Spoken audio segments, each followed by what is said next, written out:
Bonjour à tous, bienvenue. C'est un dimanche en politique exceptionnel qui vous est proposé aujourd'hui. Une émission d'1 heure diffusée sur France 3 Picardie, Nord-Pas-de-Calais, sur France 3 Hauts-de-France. Une émission enregistrée ici, dans les studios du Parlement européen de Bruxelles.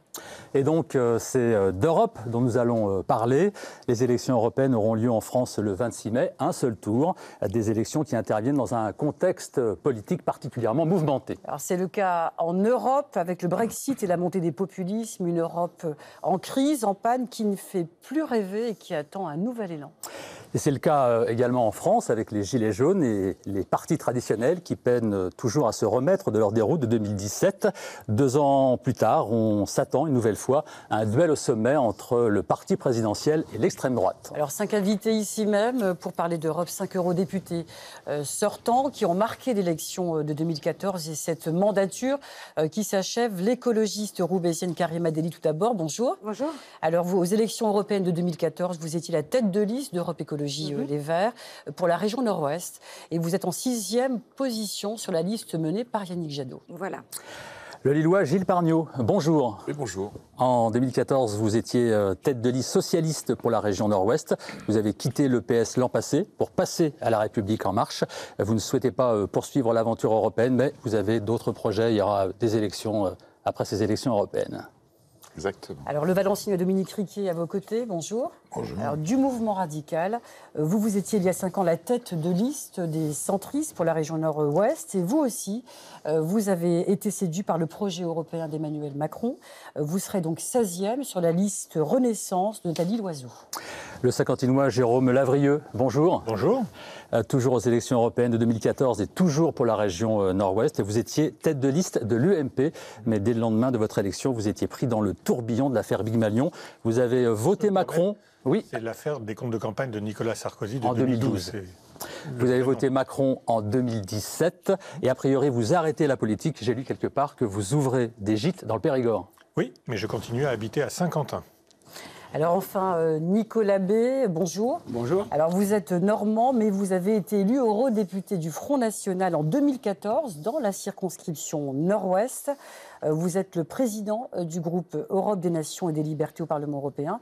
Et aux élections de mai prochain, vous êtes en 16e position sur la liste, 7e position sur la liste RN. Alors pour commencer, rappel des résultats des élections de 2014. La liste de Marine Le Pen était arrivée largement en tête devant l'UMP et le PS dans cette circonscription, dans les Hauts-de-France.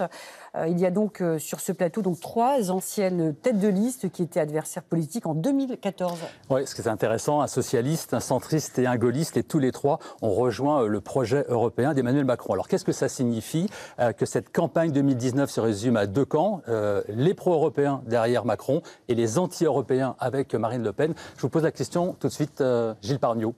2 camps distincts? Non, je pense qu'il y a un enjeu qui dépasse le camp des progressistes ou des pro-européens contre les nationalistes et les populistes. Je pense qu'il y a aussi un combat entre ceux qui veulent changer l'Europe, l'améliorer, et ceux qui sont les conservateurs de cette Europe qui, il faut le dire, est dans le désamour avec une majorité d'Européennes et d'Européens.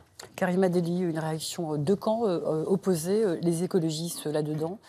Très simplement, c'est que nous, on dit que l'Europe, c'est l'échelon de sortie des crises, notamment de la crise écologiste. On ne pourra pas, à l'échelle française, régler la question, notamment du réchauffement climatique. Nous, on n'est pas des eurobéas, comme ça, on regarde l'Europe, on est là, tout va bien. On n'est pas... au diable les eurosceptiques et les populistes, mais nous on est des eurocritiques, mais aussi des Européens qui sont dans la proposition pour pouvoir avancer dans un projet enthousiasmant avec en ligne de mire le défi le plus important, le climat. Dominique Riquet, 2 axes pour ces élections européennes qui vous étiez, vous, au mouvement radical. Donc aujourd'hui, sur la liste d'Emmanuel Macron. C'est incontournable cette liste, en 5 ans, vous avez évolué dans ce sens. Pourquoi ? Moi, j'ai pas évolué du tout. Je suis resté au centre du débat politique, on y est toujours.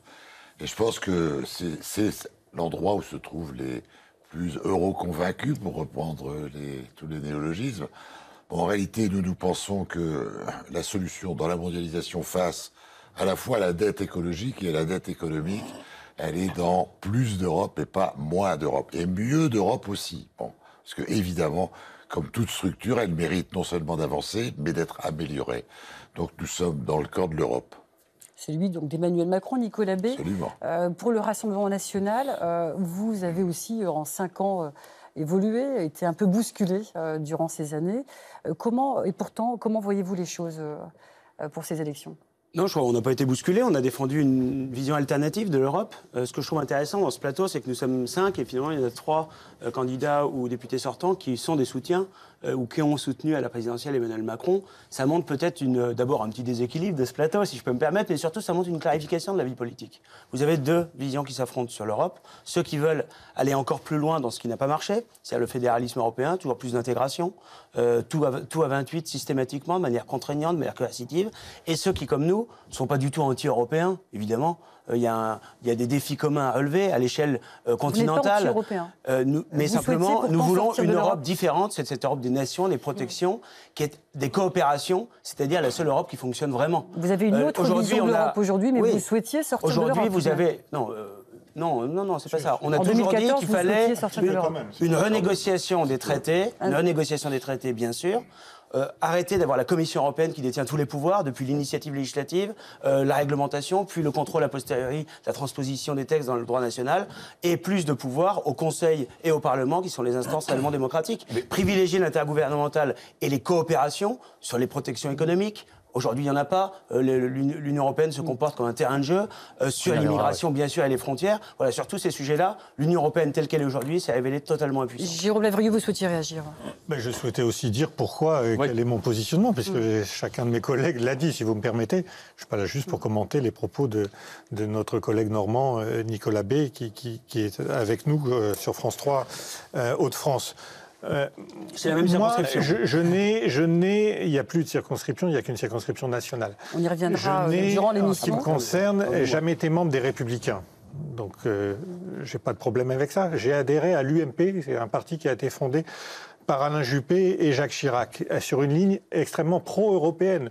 Moi, je ne suis pas candidat, je regarde le spectre des différentes listes. Celle dont je suis le plus proche de liste qui va se présenter, c'est la liste d'En Marche. Je ne suis pas adhérent En Marche, c'est la liste d'En Marche. Ça tombe bien, j'ai mon collègue Riquet qui sera en position éligible et qui pourra représenter les Hauts-de-France à cette occasion. Ça n'est pas un ralliement, ça n'est pas autre chose que de regarder concrètement ce qui sera le mieux pour ma région, pour l'Europe aussi, et c'est pour ça que je soutiendrai cette liste-là, et que je suis aux antipodes, même si c'est fluctuant. Vous demandiez ma réaction il y a quelques années, mais Nicolas B. était peut-être trop jeune. Je me souviens avoir entendu Jean-Marie Le Pen demander à ce qu'on quitte l'Europe et mettre fin à l'Europe. J'ai même cru comprendre que maintenant ils étaient pour l'euro. Donc si on est pour l'euro, ne pas avoir de l'intergouvernemental, ça va être un peu compliqué, de ne pas avoir quelque chose de travail en commun. Donc on peut très bien critiquer la situation actuelle de l'euro sans vouloir en sortir brutalement. Gilles Pargnier. Il ne faut pas avoir la mémoire courte. Moi, comme Dominique et comme Karima et Jérôme, on a eu un débat avec Marine Le Pen dans la campagne des Européennes en 2014. On a eu ce débat, y compris chez vous. Qu'est-ce qu'elle disait, Marine Le Pen ? On sort de l'euro et on sort de l'Europe. Le Frexit, c'était son argument majeur. Si vous avez les archives, on peut les diffuser. Déplacer des voix. Donc aujourd'hui, en tout cas, à ce moment-là. Donc on voit bien qu'il y a eu un rapollinage qui a été développé par le Rassemblement national, puisque ce n'est plus le Front National depuis. On va en parler. La position que nous défendions en 2014, c'était la renégociation. Se mettre à la table des négociations, parce qu'aujourd'hui, partout en Europe, il y a la volonté de construire l'Europe différemment qui s'exprime de plus en plus. Il y avait tout de même un rejet y compris avec des partis qui sont au pouvoir, de en votre Italie, parti. Il y avait un rejet de l'Europe de votre parti. En 2014, les choses ont évolué depuis. Je vous en prie. Je pense que je suis plus à même que vous d'exprimer la position que nous défendions, y compris à l'époque. La renégociation, c'est très simple. Renégociation des traités, renégociation avec les autres pays européens, et dans l'hypothèse où on n'y parviendrait pas, où on n'aboutirait pas, à ce moment-là, on posait la question de la sortie. Aujourd'hui, les choses ont bougé. Aujourd'hui, nos alliés sont arrivés au pouvoir, en Italie, en Autriche. Nos idées sont souvent au pouvoir dans d'autres pays, ou vont y arriver dans les années qui viennent. Donc, toutes les conditions sont réunies pour mettre en œuvre cette Europe des nations et renégocier. Nous, on veut un changement de fond en comble, à la fois dans l'organisation institutionnelle, mais aussi dans les orientations politiques. Il ne s'agit pas de se satisfaire de cette Union européenne qui a organisé l'impuissance collective de nos nations. Alors, on est donc... on va donc avancer... à ce moment-là, nous, on s'en va. Absolument pas. Je vous en prie, Dominique Riquet, expliquez-vous sur ce point avant d'avancer sur le reste. Simplement une chose, c'est que moi, j'ai fait ma première campagne en 2009 avec Marine Le Pen. J'ai recommencé en 2014. En 2009, Frexit, sortie de l'euro. En 2014, c'était un petit peu quand même. Bon. Alors moi, je constate une chose. L'Europe avance. Nous avançons vers plus d'Europe et le Rassemblement national aussi, mais très loin derrière. Ils viendront finalement à la nécessité de constater que au football, il vaut mieux jouer à 11 que de jouer tout seul, que dans la mondialisation, il vaut mieux, pour faire face aux défis économiques, climatiques qui nous attendent, il vaut mieux jouer groupé. Voilà. Alors le débat... Plus de reconnaissance d'avoir menti dans les élections précédentes. Non, mais moi, je voudrais juste rappeler une chose, parce que là, on est dans des élections européennes, donc on ne refait pas le match de la présidentielle entre M. Macron et Mme Le Pen. Ça, c'est pas possible à l'échelon européen. La deuxième chose qu'il faut aussi mettre en avant, c'est quelles vont être les alternatives d'une Europe qui est bloquée aujourd'hui. Elle est bloquée par rapport à des citoyens qui la boudent et elle est bloquée aussi parce que les citoyens ne comprennent pas le fonctionnement de l'Europe. Alors il faut dire concrètement qu'il y a des partis qui disent « Oh là là là là, l'Europe va pas bien ». Mais qu'est-ce que vous avez fait, le Front National ? Vous avez eu 25 députés quand même. C'est énorme. Qu'est-ce que vous avez fait au Parlement européen ? Vous n'avez rien fait. Et ensuite, votre seul argument, c'est de dire... Mais nous, on était un petit parti. Nous, les écolos, on est aussi un petit parti. Hein. Je veux dire, on est le 6e groupe sur 8. Et ben, on a mis les mains dans le cambouis pour essayer, justement, de changer la Alors, on est parti sur des considérations... Ce que vient de dire Karima Delli est très important. Parce qu'effectivement, l'Europe est bloquée. On le voit bien. Le Brexit n'est pas venu par hasard. Donc, il a la nécessité de refonder cette Europe. Et il y a une nécessité d'entrer dans le détail sur un certain nombre de politiques qui doivent permettre de combattre ce désamour. C'est l'Europe sociale. Il faut enfin qu'on puisse ne pas avoir uniquement une Europe de la finance.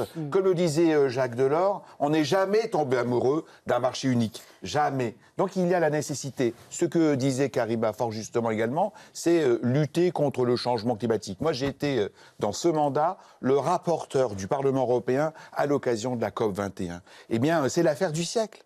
Cette affaire du siècle, il nous faut absolument la mener pour pouvoir préparer un avenir à nos enfants. Alors on est donc ici à Bruxelles, au Parlement européen. Vous le voyez pour ces nouvelles élections, le nombre de députés change. Moins de députés en Europe, un peu plus en France, en raison du départ du Royaume-Uni. Alors quel est le rôle justement de ce Parlement qui décide en Europe, le Parlement, la Commission européenne, les chefs d'État des 27 pays.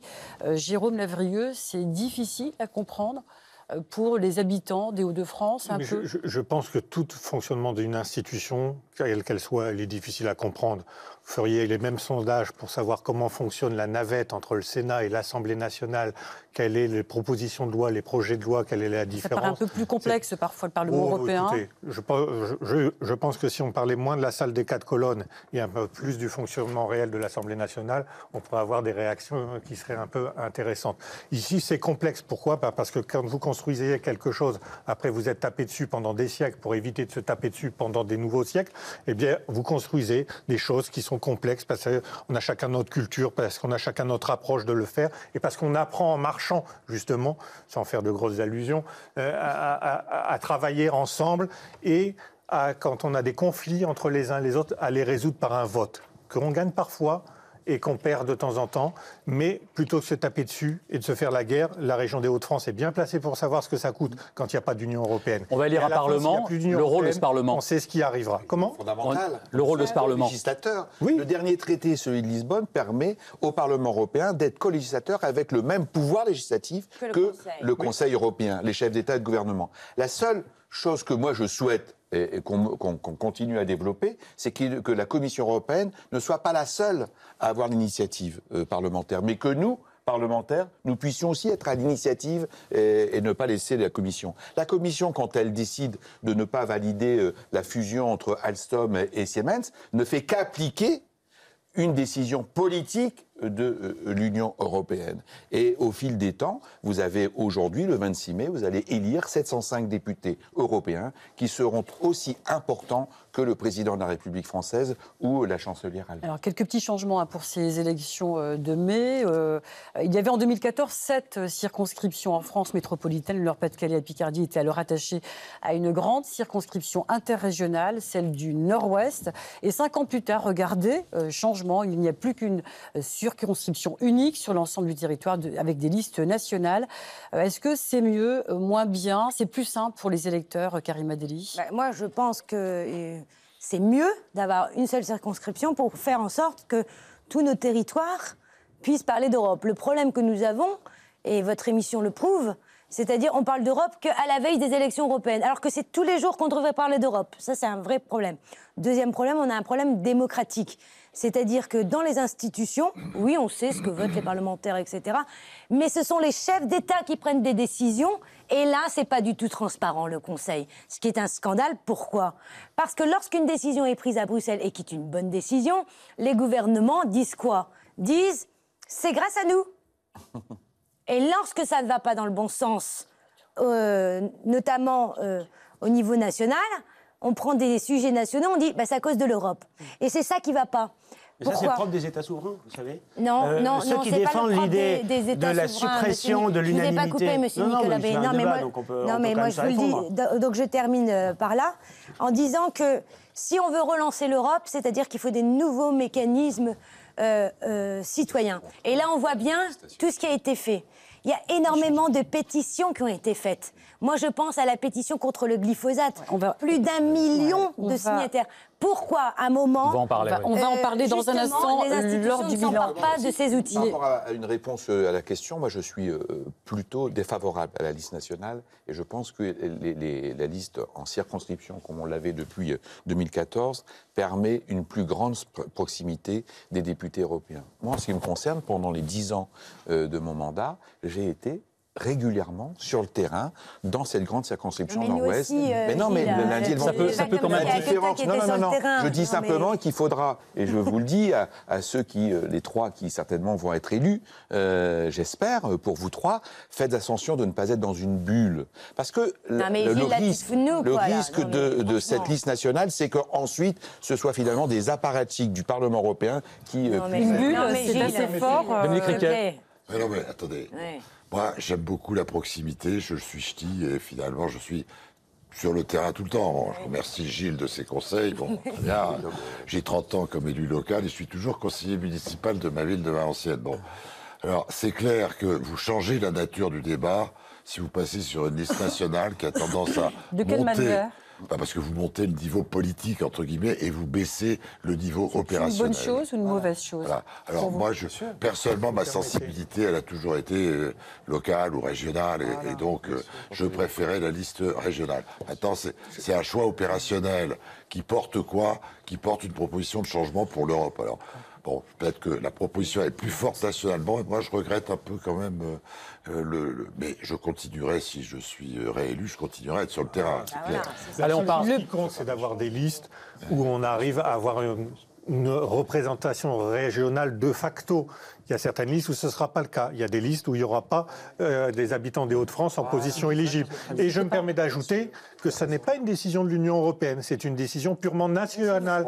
L'Europe n'impose pas la taille des circonscriptions, elle n'impose même pas le mode de scrutin qui peut varier d'un pays à un autre. C'est une décision franco-française. Alors on parlait. C'est pas l'Europe qui a complexifié les choses. Mais les circonscriptions régionales aujourd'hui ne correspondaient même plus au découpage des régions administratives. Donc je pense qu'il y a plutôt une clarification. Alors, il y a plutôt une clarification. Non, ça dépend des régions, mais c'est plutôt une clarification d'avoir une liste nationale. Et honnêtement, ça ne change rien. Moi, je suis un élu régional, en plus d'être député européen. Je suis élu régional en Normandie. Je le suis autant en étant élu sur une liste nationale qu'en étant élu sur une liste sur une circonscription régionale. Donc, alors, je crois que c'est un peu un faux débat. Justement, alors un député, évidemment, un eurodéputé, ça vote évidemment des lois européennes. Mais pour quel retour pour sa région? Est-ce qu'on garde un œil quand même sur sa région? Comment on garde un œil? Tout le temps. Et il vaut mieux. Bien sûr. De quelle manière? Un exemple. Moi, je veux dire, là, actuellement, on discute de pêche. On va voter sur la pêche. Excusez-moi, mais bon, Boulogne, Dunkerque, Étaples, et puis les Normands aussi, Dieppe, la baie de Dieppe, les fileyeurs, la pêche électrique. De quelle manière avez-vous accompagné le quotidien et les préoccupations des pêcheurs des Hauts-de-France? En allant les voir, en les recevant ici, en discutant avec les ONG, en amendant les décisions qui sont proposées et en convainquant mes collègues de voter correctement. En cause, une majorité pour mettre fin à la pêche électrique. Allez leur demander si ça ne change pas le quotidien des pêcheurs. Ça, c'est l'un de vos bilans, on va dire. La fin de la pêche électrique, et ça, c'est un grand sujet aussi écologiste. Parce qu'on est en train de transpartisan. On est en train justement de vider nos océans. Mais il n'y a pas que ça. Avec Dominique Riquet, Dominique, il est vice-président de la commission que je préside. Par exemple, on sait très bien que notre région vit au rythme des pics de pollution. Je rappelle que la pollution, notamment dans notre région, aujourd'hui fait des morts prématurées. Notre but dans notre commission transport, c'est de reconvertir. Et on voit quoi? Que par exemple des bus, notamment hydrogène, vont arriver grâce à des financements européens dans l'Artois. On sait que la reconversion, notamment des voitures, pour dire ça suffit maintenant, le diesel, il faut y sortir parce que c'est la santé des gens. Derrière, il y a toute une reconversion. Quand je vois que dans la politique, notamment des transports, il y a 1000 jeunes qui ont été accompagnés dans notre région par des financements européens pour les former à la voiture de demain. Ça aussi, c'est concret pour notre région. Deux choses. Un exemple concret, c'est une entreprise qui est à Tissoulan, donc dans l'Aisne, que j'ai rencontré à plusieurs reprises parce qu'ils m'ont alerté. Ils m'ont dit, monsieur le député européen, est-ce que vous pouvez être facilitateur par rapport à cette concurrence? Qu'avez-vous fait? De quelle manière est-ce que vous leur avez apporté des solutions? D'avoir un certain nombre de contacts avec la Commission européenne, avec le gouvernement français, et depuis, c'est un de vos collègues du journal L'Union de Reims qui indiquait que nous avions eu des dispositions favorables pour cette entreprise-là, pour éviter cette concurrence déloyale, puisque c'était une concurrence déloyale liée à donc la concurrence déloyale, vous avez œuvré tous ici pour... et chacun dans son secteur. Je suis vice-président. Détaché aujourd'hui nous permet d'avoir des verrous et des garanties sur plusieurs choses. Salaire égal, travail égal. Oui, plusieurs choses. Bon, d'abord, évidemment, quand on est élu dans un territoire, naturellement, on essaye d'être le relais des préoccupations de ce territoire dans les instances où on est élu. Sur le financement européen, vous avez comptablement raison, mais vous avez financièrement tort. C'est-à-dire que bien sûr que y a non, c'est pas ça. Vous avez ce qu'on appelle des financements européens. En réalité, c'est une petite partie de ce qu'on verse. La France, elle verse à peu près 23 milliards d'euros par an au budget de l'Union européenne, et elle en récupère, grosso modo, ça dépend des années, mais environ les 2 tiers. Elle a quand même quelques services pour ça. Non, bien sûr, mais elle en récupère les 2 tiers. Donc c'est l'argent des Français, c'est pas l'argent de l'Union européenne. Sur l'écologie, moi, je suis d'accord. On a tous la préoccupation écologique. La seule chose, c'est qu'il faut défendre un modèle économique qui soit écologique. On ne peut pas d'un côté multiplier les accords de libre-échange avec le monde entier, avec le Canada, demain avec le Mercosur, après-demain avec les pays d'Océanie, et en même temps dire on va défendre l'écologie. Parce que c'est ultra favorable. Non mais d'accord, mais vous dites on peut en avoir des retombées intéressantes. On a aussi de la concurrence déloyale qui est générée par ça. Mais surtout, vous défendez un modèle avec 50 000 supercargos qui sillonnent la planète, qui polluent plus chacun que 50 millions de voitures individuelles. Et donc il faut ce modèle-là, il est très anti-écologique. Ce qu'il faut, c'est produire, consommer, retraiter sur un périmètre raisonnable. On voit qu'est-ce qui vous oppose sur ce sujet? Monsieur Juvin rafraîchit l'ère écologique du Front National. Juvin, notre collègue, c'est pas le Juvin, pas le Juvin. Voilà, donc en fait la question c'est bien entendu qu'à la fois l'expansion, je dirais, de la prospérité et la réduction de la pauvreté à l'échelle de la planète ont été considérablement... Non mais quand même, on a réduit les pauvres, les très pauvres, on les a réduits de beaucoup. Je n'ai pas dit qu'on avait réduit toutes les inégalités et qu'il n'y avait pas de problème dans les pays développés. On parle du système général. Bon, dans ce système-là, on a effectivement une période de prospérité depuis 50 ans qui est absolument sans pareil, y compris en Occident.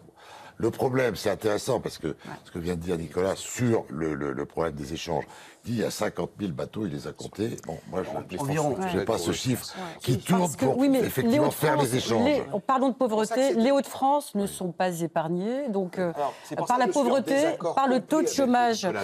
Mais attendez, vous me posez une question et lui, évidemment, il parle pendant que je parle, mais et vous ne me laissez pas répondre. C'est simplement la question, ce n'est pas de couper couper dans les échanges, c'est de couper dans la pollution. Bon, c'est par exemple de faire en sorte qu'on n'ait pas effectivement des systèmes de transport polluants. Moi, je partage avec Karima le souci que les transports, c'est 27% des émissions, qu'il faut impérativement les réduire, mais mon problème, c'est pas de les réduire en empêchant les gens ou les denrées de se déplacer, c'est en empêchant les instruments qui les déplacent de polluer. Oui, mais excusez-moi, mais ça va au-delà. C'est-à-dire tout ce qu'on est capable de produire ou de fabriquer en Europe, il faut le faire. Parce que sinon, on a tué notre industrie hier et on va tuer notre agriculture demain. Non, Karima Delli, on va avancer sur les dossiers. Oui, on va avancer sur les dossiers du quotidien des habitants des Hauts-de-France, s'il vous plaît. Donc Karima Delli, vous êtes présidente de la commission transport. Donc les Hauts-de-France sont une des régions agricoles les plus importantes de l'Hexagone. L'Europe est très hésitante sur le glyphosate.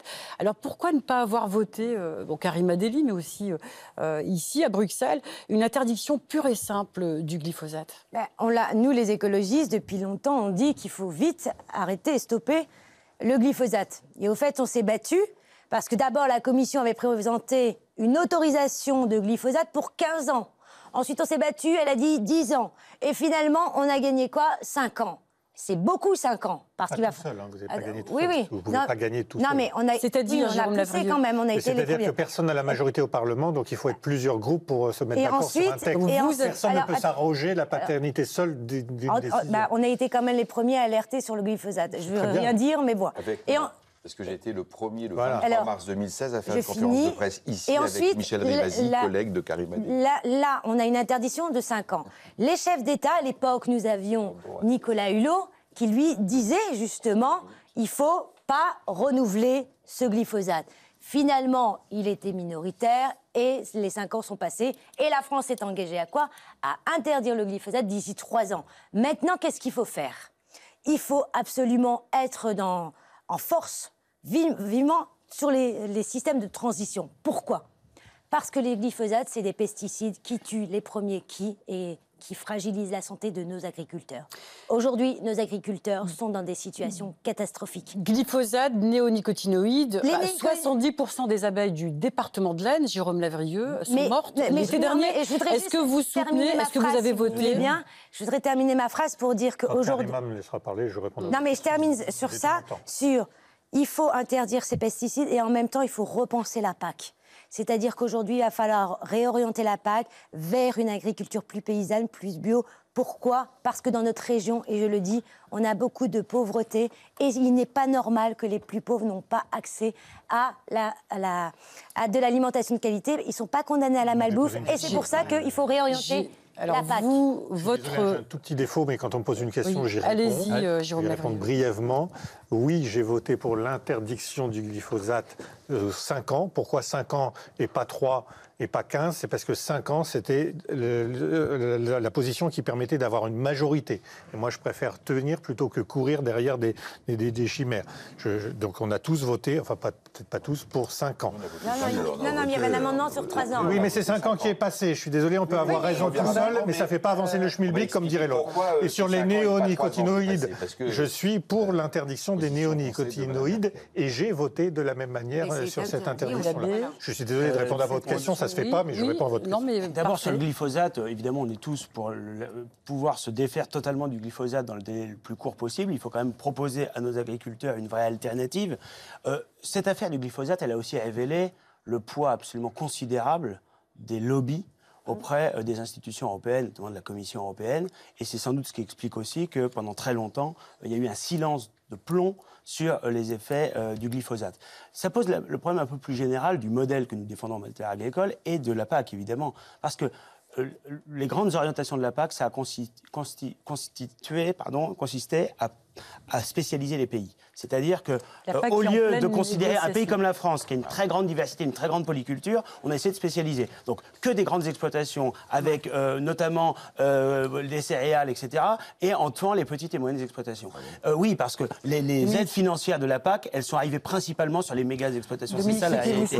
Oui, voilà. Et donc, notre modèle à nous, ça doit être un modèle d'autosuffisance alimentaire. On peut parfaitement, en France, avec la diversité des cultures, être en mesure mesure de subvenir à nos propres besoins. Dominique Riquet, ça n'empêche pas de commercer, mais ça veut dire que le commerce ne devient pas un objectif en soi. La priorité, c'est d'avoir une production alimentaire, une production agricole qui permet d'assurer l'alimentation de la population. Votre téléphone et votre cravate, vous l'avez acheté où? Ils ont été fabriqués où? Mais on parlait de l'agriculture, hein, est-ce que vous avez mangé ce midi à la cantine? Vous l'avez sélectionné, vous l'avez Non, mais fait moi, je pense qu'il faut privilégier les circuits courts en matière alimentaire. Non, je ne le fâche pas du tout.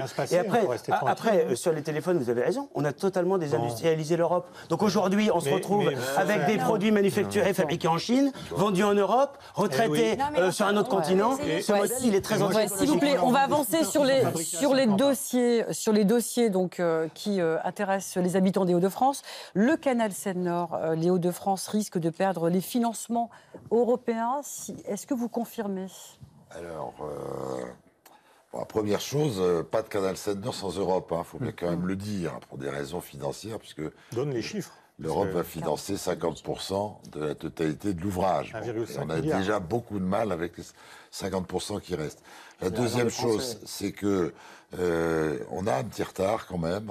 Ça aurait été souhaitable de commencer physiquement les travaux en 2019. C'était des discussions. Alors vous disiez tout à l'heure, on parlait de comment les élus locaux, enfin les Européens restent appliqués. Le canal Seine-Nord, c'est un bon exemple. Moi, j'étais le rapporteur du projet sur les investissements, sur les infrastructures de transport, et donc je m'étais évidemment, j'étais très attentif au fait que le fluvial de Seine-Nord soit effectivement. On en est où aujourd'hui? Où en sommes-nous du canal Seine-Nord, la vision de l'Europe? Où on en est? Alors. Je pense que grâce aux engagements qui ont été pris sur le plan plutôt régional jusqu'ici, et pas sur le plan national. Avec Xavier Bertrand. Voilà, et il faut souligner l'implication de Xavier Bertrand et du président, parce que sinon on n'en parlerait plus. Alors je pense qu'on devrait commencer des travaux après une résistance quand même relativement importante de l'État. Depuis des... Enfin, moi, je dirais même pas de l'État, de l'administration d'État, et notamment d'une partie de Bercy et d'une partie de direction des infrastructures. On devrait commencer les travaux en 2020. Il y a une discussion, c'est est-ce qu'on va perdre une tranche ou pas. C'est une discussion qu'on a eue. Le président Bertrand est venu ici, à l'Europe, où nous sommes allés ensemble à la commission et à la direction. Je pense qu'on obtiendra une capacité de report, si on n'aura pas de perte, je pense. Et deuxièmement, et je termine en disant que la deuxième tranche du canal, elle vient d'être, ou elle va être sécurisée par le deuxième mécanisme d'interconnexion de l'Europe, dans lequel le fluvial sera pris en considération au même niveau, 50%, et dans l'annexe, on retrouvera effectivement le projet du canal Seine-Nord. Mais vous confirmez bien que si on traîne trop, à un moment donné, à partir de 2020, on peut perdre carrément les financements. On peut perdre par tranche. Après, c'est la tranche qu'on vous avait donnée pour cette année-là. Si vous ne l'utilisez pas, vous pouvez la perdre. La deadline... Au fait de dire, parce qu'à chaque fois, Nicolas B dit c'est pas de l'argent de l'Europe, c'est l'argent des Français. Je suis désolé. Ça fait 50 ans qu'on en parle du canal Seine-Nord. Quand c'était juste la France qui s'en occupait, c'était l'argent des Français, mais il n'y en avait pas pour le canal Seine-Nord. Maintenant que l'Europe s'en occupe, enfin on essaie de déclencher le dossier. Donc merci à l'Europe sur la matière. Pourquoi? Parce qu'il y a beaucoup de pays. J'ai un petit problème, c'est qu'on a un certain nombre d'élus qui ne sont pas de la région des Hauts-de-France, notamment de Normandie. C'est pas un crime, quand même. Non, mais j'adore cette région, j'en suis aussi l'élu. Mais on n'est pas capable d'avancer dans un front uni, si je peux me permettre, puisqu'on a des élus qui font du lobbying anti-canal Seine-Nord, puisque ça dérangerait la Normandie. Non, mais évidemment qu'il y a un sujet. Non, mais essayons de parler clair. Il y a évidemment un sujet qui est la Normandie, qui a un intérêt évidemment au développement de l'axe Seine, Le Havre, Rouen, Paris.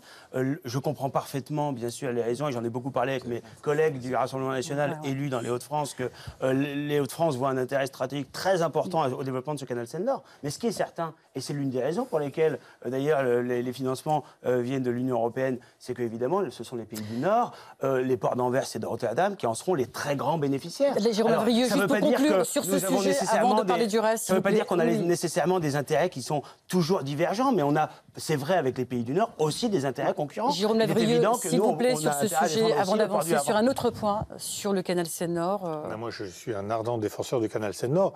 Et comme l'a dit Dominique, je rends hommage au fait que notre président de région, des Hauts-de-France, se soit saisi du sujet. Il a mobilisé tous les acteurs locaux, les acteurs nationaux et les acteurs européens. Sinon, on en parlerait encore pendant 12 campagnes électorales avant de donner le premier coup de pioche. Remercier Jean-Louis Borloo. Autre projet important pour la Picardie, dans les Hauts-de-France, le Barreau-Creil-Roissy, ce sont 7 km seulement qui pourraient relier l'Oise à Roissy-Charles de Gaulle, de quoi désenclaver toute une région.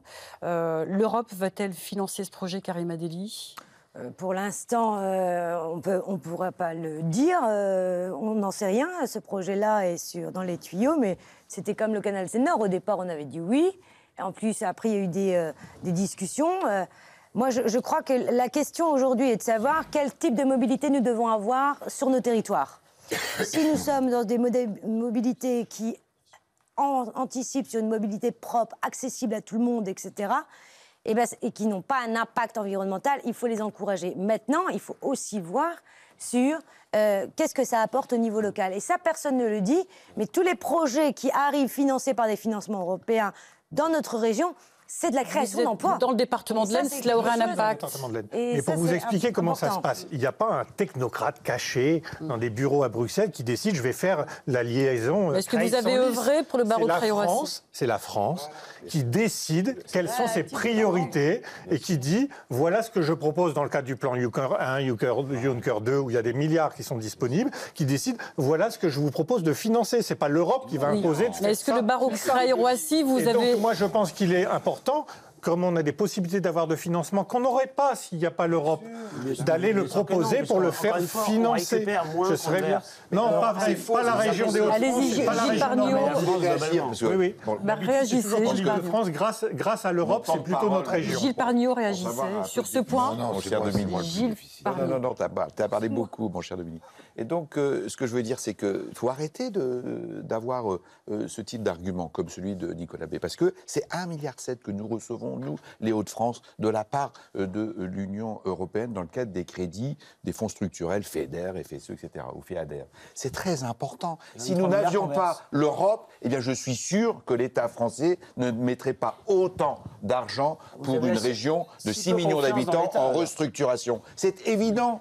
Enfin, et c'est donc pour ça que cet effet levier que nous permettons grâce à ces financements de la part des fonds structurels, qui est une grande politique européenne, les politiques de cohésion, en direction de qui ?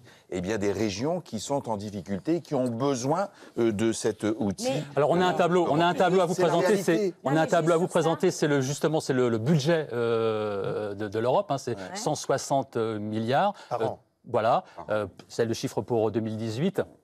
Il y a 37% qui part pour la PAC. Il y a quasiment la même chose qui part justement pour la cohésion des territoires. Et on rappelle que la France est le deuxième contributeur derrière l'Allemagne de l'Union européenne. C'est deux grandes politiques qui impactent spécifiquement notre région des Hauts-de-France. La cohésion des territoires et puis la PAC. Mais après, je crois que la France, et vous avez raison de redire que c'est elle qui choisit les projets.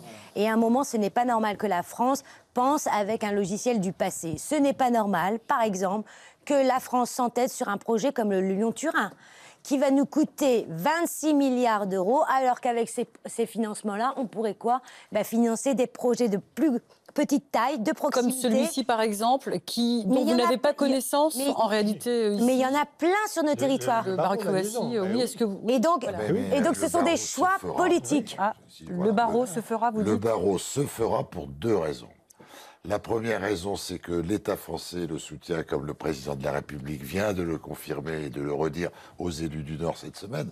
Et la deuxième chose, c'est que dès le moment où l'État le soutient, comme ce barreau s'inscrit dans les réseaux prioritaires, parce qu'il est sur le RTET du Nord, il n'y a aucun problème. C'est-à-dire les moyens sont là, la volonté politique, elle a été exprimée par le président, et donc ça se fera. L'échéance ? L'échéance, il y a des problèmes d'ingénierie et d'études. Honnêtement, le dossier technique, moi, je ne l'ai pas sur la table. On va l'avoir, je pense, assez rapidement. Ce n'est pas quand même quelque chose d'extraordinairement complexe. Donc ça devrait intervenir dans les années qui viennent. Alors, parlons du quotidien pour avancer des habitants des Hauts-de-France. Dans l'actualité, donc l'économie, l'emploi. Jérôme Lavrieux, vous êtes membre de la commission emploi affaires sociales. L'usine Whirlpool, elle s'est délocalisée d'Amiens vers la Pologne. Est-ce qu'il n'y a pas urgence à aller vers une harmonisation fiscale et sociale ? Bon, Jérôme Lavrieux, mais on imagine... Je suis absolument favorable à une harmonisation fiscale et sociale au niveau des entreprises. Mais encore faut-il que ce soit une compétence de l'Union européenne. l'harmonisation de l'impôt sur les sociétés, ce n'est pas une compétence de l'Union européenne, je suis désolé. Et le pays qui s'est opposé à ce que ce soit une compétence de l'Union européenne, c'est la France, justement. Parce qu'on a un taux d'IS qui est parmi les plus élevés dans l'Europe. Donc moi, je suis d'accord pour qu'il y ait cette harmonisation. Mais on ne peut pas nous engueuler sur ce qu'on fait et sur ce qui n'est pas de notre compétence. D'accord ? Donc que les États décident de le faire, la France au premier des chefs, pour qu'on ait une politique d'harmonisation fiscale au niveau européen, mais ça n'est pas une compétence de l'Union européenne. Donc, quand le président de la République, quelle que soit sa couleur, décide de fixer un impôt sur les sociétés, il fixe son taux sans demander l'avis de M. Jean-Claude Juncker de la Commission. Si, elle a commencé à le faire. La délocalisation de Whirlpool, c'est le problème de la concurrence déloyale intra-européenne. Parce qu'il y a le problème de la concurrence déloyale avec les autres pays du monde, notamment via les traités de libre-échange, mais il y a le problème à l'intérieur. On a organisé avec le travail détaché, la délocalisation à domicile, ce qui ne peut pas être délocalisé, par exemple la fabrication de bâtiments, de travaux publics, etc., eh bien on organise le paiement des charges sociales dans le pays d'origine de ceux qui travaillent sur les chantiers en France. Le résultat, c'est que pour l'entreprise, ça coûte 1,5 fois environ moins cher qu'un travailleur français. Non, attendez, sur l'harmonisation. C'est faux ce que tu viens de dire. Si, mais c'est vrai. L'harmonisation. Jusqu'à 1,4 SMIC, ça coûte moins cher de prendre un salarié français que de prendre un salarié polonais ou roumain. Ce que tu dis, c'est faux, parce qu'il n'y a pas de charge sociale en France jusqu'à 1,4 SMIC. Il y a des charges sociales. Je sais que Marine Le Pen se trompe sur le coût de la main-d'œuvre entre la Bulgarie et la France, mais il est temps de réviser ces fiches. Il y a des cotisations sociales, salariales et patronales, évidemment. Sur l'harmonisation sociale, permettez. Sur l'harmonisation sociale, je finis là-dessus. Qu'il faut qu'on aborde, parce que je pense que c'est un des sujets majeurs qui entraîne ce désamour et ce sentiment d'inégalité. Ça fait 10 ans que vous êtes au Parlement européen et c'est une question qui est sensible. Oui, alors, effectivement, il faut modifier le traité, puisqu'il faut donner une compétence nouvelle à l'Union européenne, et notamment faire en sorte qu'il n'y ait plus l'unanimité en matière fiscale. Parce qu'aujourd'hui, le Conseil européen, les chefs d'État, quand ils veulent modifier la fiscalité, ils doivent voter à l'unanimité. Il faut que les 27 ou 28 pays soient d'accord. Donc il faut qu'on puisse, et c'est une des revendications, je crois, portées par la liste Juste Renaissance. C'est évident. Juste un mot. Le dumping fiscal et le dumping social, ça heurte tout le monde et ça heurte notre sentiment populaire chez nous, en France, parce qu'on trouve que c'est un sujet d'inégalité et c'est un sujet qui est extrêmement discriminant. Qu'est-ce que nous demandons ? Plus d'Europe. C'est-à-dire quoi ?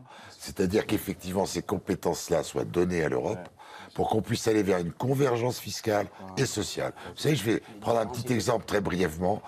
Quand, avant de faire la monnaie unique, on avait des dévaluations compétitives ou des réévaluations compétitives qui étaient marque d'une souveraineté qui, au passage, ruinait la petite épargne et puis faisait s'effondrer le pouvoir d'achat. Bon, mais je ne me rappellerai pas. Bon.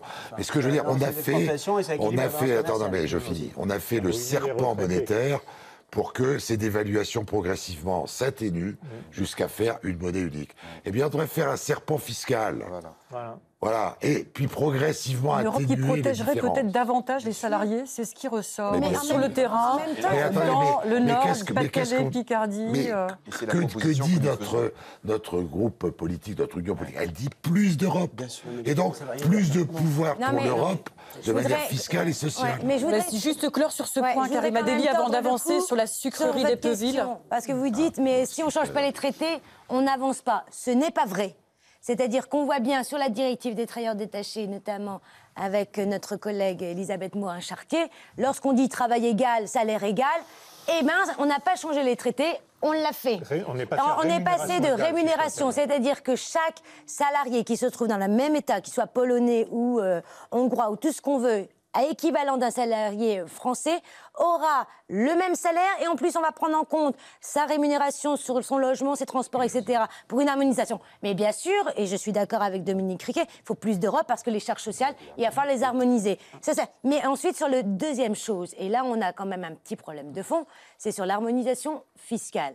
Il est vrai que c'est l'unanimité qui nous bloque. Mais en même temps, à un moment, la question des paradis fiscaux, il va falloir qu'on se prenne à bras-le-charge. Et ensuite... On n'a aucune divergence là-dessus. Non, on n'a pas de divergence, sauf que le problème... On a dit, par exemple, les GAFA. Vous savez, on a dit, on va faire une taxe GAFA. Ça, c'est possible, sauf que dans la liste des paradis fiscaux présentés par la France, il n'y a pas l'Irlande, il n'y a pas le Luxembourg, donc on ne peut pas vraiment les taxer. Donc ça ne va pas si loin. Je finis. Les nationalistes, mais aussi par rapport aux libéraux et par rapport aux conservateurs. Parce que sur un certain nombre de sujets, eux sont pour une Europe qui ne nous convient pas, à nous les progressistes. Alors, les différences économiques, excusez-moi, très rapidement là-dessus. Les différences économiques en Europe sont telles que l'harmonisation sociale et fiscale, ce sera évidemment l'effondrement de nos standards à nous. Mais bien sûr que si. Quand vous avez le SMIC qui est à 300 € en Roumanie et à 2000 € au Luxembourg, vous imaginez bien que le salaire minimum... Non, c'est pas ça, c'est qu'on veut pas tout... On veut pas le fédéralisme à tous les étages, voilà, c'est tout. C'est-à-dire, Gilles Pardieu, avant de poursuivre... Nicolas Bay, s'il vous plaît, pourquoi dites-vous fake news pour les personnes qui nous regardent, mauvaise information ou fausse information? C'est-à-dire en 30 secondes. Parce que nous sommes pour protéger les salariés partout en Europe en imposant un SMIC européen. Mais on ne va pas demander à ce que l'on puisse avoir. Il y a de dévaluer à la baisse les salaires. Il y a un autre dossier. Un plafond. Il y a un autre dossier dans l'actualité sociale des Picards et des habitants des Hauts-de-France, celui de la sucrerie d'Eppeville, qui va fermer dans la Somme début 2020. Décision du groupe allemand Südzucker, conséquence de la fin des quotas du sucre. C'est toute une filière qui se fragilise. Alors comment l'Europe peut éviter ça? Le groupe est installé en Allemagne, la sucrerie donc est en Normandie, est en Picardie. Comment vous pouvez vous œuvrer pour réguler et éviter que cette filière du sucre très importante dans la région se fragilise? La filière du sucre a quand même pointé du doigt l'Europe en disant l'Europe ne nous a pas assez protégés. C'est la réalité, puisque c'est la fin des quotas sucriers qui aboutit à la fermeture de cette usine. C'est ça la vérité. Donc quand on nous dit mais regardez, l'Europe c'est formidable, elle protège, la Commission européenne prend des bonnes décisions, non, elle prend des très mauvaises décisions qui ont un impact très concret sur la perte des emplois en France. Vous n'avez pas l'air d'accord. Je ne suis pas d'accord. C'est quand effectivement il y a un problème qui tient à la fin des quotas, qui étaient des quotas européens, entre guillemets, et donc quand l'Europe se retire, je m'excuse, c'est un peu le contraire. Quand l'Europe se retire, quand il y a moins d'Europe, là, il y a effectivement un problème. Et qui a demandé la fin des quotas? Et voilà, qui a demandé la fin des quotas? C'est le monde sucrier qui a demandé la fin des quotas. Voilà. Bon, simplement. La seule chose, c'est que nous, il y a certains qui l'ont anticipé et d'autres qui ne l'ont pas anticipé, la fin des quotas. Et il faut qu'on se batte pour ces deux sucreries et pour les personnes qui sont derrière.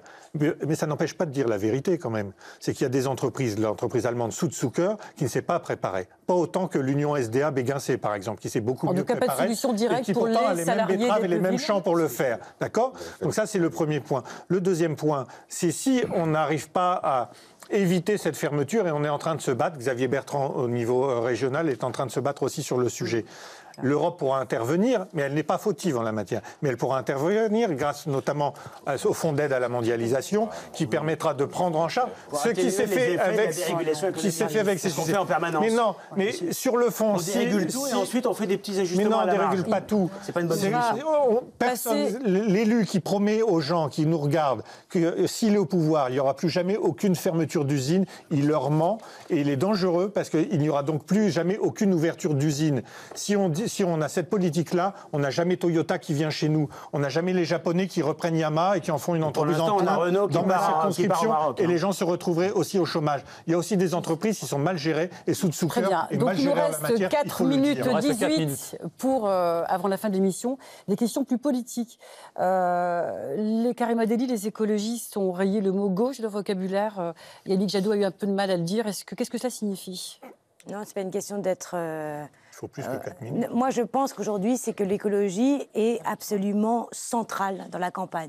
Tout le monde, alors maintenant, tout le monde se revendique écolo. Soit on l'utilise comme un gadget, ou soit c'est faire de la bonne intention. Maintenant, il faut vraiment beaucoup d'écologistes au Parlement européen parce que nous, on fait du concret. La deuxième chose qui est importante, moi, je crois qu'aujourd'hui, dans le paysage, il faut le dire, l'écologie est incompatible avec le capitalisme financier ou le libéralisme à outrance. Pourquoi? Parce que c'est de la prédation, c'est de la concurrence les uns contre les autres. Et donc, il faut revoir aussi notre système de production, de consommation. Ça veut dire qu'il faut inventer un nouveau modèle. Le modèle de demain, c'est ce que vous dites sur le plateau. C'est-à-dire qu'il va falloir une économie, plus d'Europe, avec un centrage sur une économie qui, elle, soit de proximité.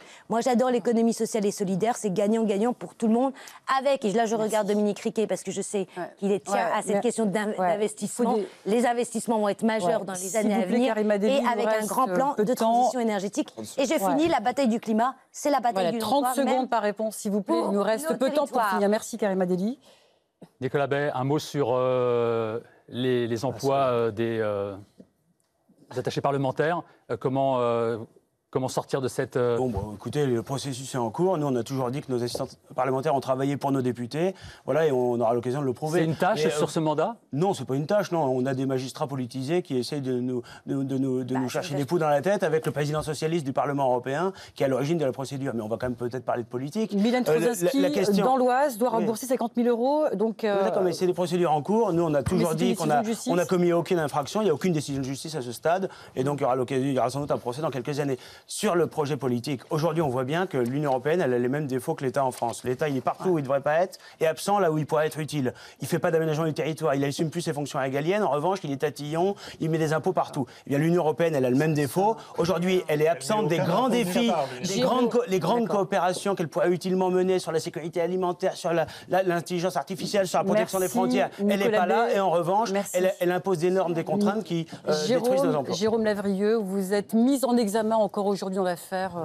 Où est-ce que ça en est J'en sais rien. S'il vous plaît. L'instruction est terminée depuis bientôt 3 ans. Dans l'affaire dite Big Malion, des comptes de campagne de Nicolas Sarkozy. 2012, ne pas confondre avec celle de 2007. Où en êtes-vous aujourd'hui, toujours mis en examen? Je suis mis en examen. L'instruction est terminée depuis 2 ans et demi. Le juge d'instruction a reconnu que je n'avais participé à aucun détournement de fonds. J'avais tiré aucun avantage personnel de tout ça. Je ferai l'objet d'un procès pour avoir organisé les meetings qu'on m'a demandé d'organiser. Et puis advienne que pourra. Mais je sais ce que j'ai fait, je sais ce que je n'ai pas fait. 30 secondes, Gilles Pargnot. Vous étiez donc socialiste. Qu'est-ce que vous dites aux 300 000 personnes qui, dans la circonscription des Hauts-de-France, avaient voté pour vous? Rejoignez Emmanuel Macron. Parce que c'est vous les trahissez ou leur montrez la voie? Non, c'est là qu'est l'avenir de l'Europe. Et nous avons, je crois, avec Dominique, qui est membre de cette liste Renaissance, conduite par Nathalie Loiseau, le meilleur projet qui permette effectivement d'aller vers plus d'Europe et cette Europe qui protège. Dominique Riquet, en 20 secondes, le mot de la fin pour vous. Dans le monde où nous vivons, les défis sont devenus, à l'échelle de la planète, écologiques, économiques, sociales. Je pense qu'il n'y a pas de capacité à répondre à cette échelle-là autrement qu'à l'intérieur d'une Europe plus forte.